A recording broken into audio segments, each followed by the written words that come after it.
Opinion: Trump's Apple Gambit a trade ploy or a geopolitical misstep? Last week, U.S. President Donald Trump revealed that he had told Apple CEO Tim Cook not to build Apple products in India.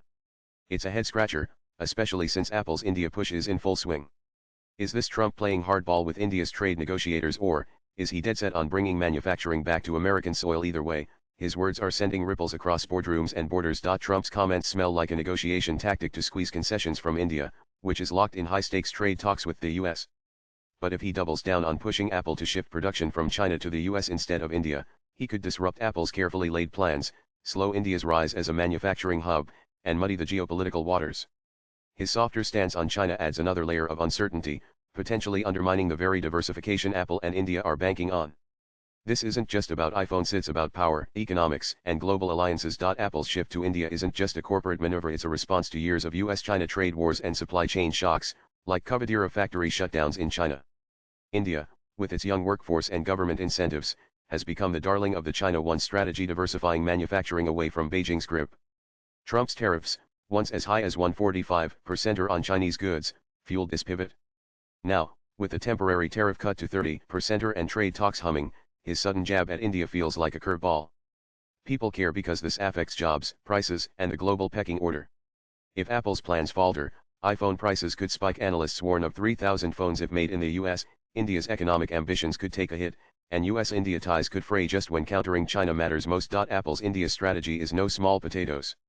In 2024, it churned out 22 billion worth of iPhones there, a 60% jump year-over-year, with plans to make 25% of global iPhones in India soon.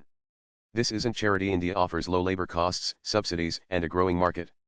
Apple's move was spurred by Trump's own tariffs, which made China less viable.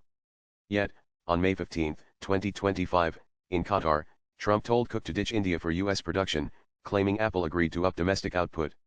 Details are murky, and Apple's tight-lipped, but Cook reportedly isn't budging. Race the rub: making iPhones in the US is a logistical nightmare. America lacks skilled labor, supplier networks, and Asia's cost advantages. Analysts estimate US-made iPhones could triple in price, hitting $3,000. Trump's pressure might be a bluff to strong-arm India, which is negotiating a trade deal with zero tariff offers on the table, though India denies a done deal.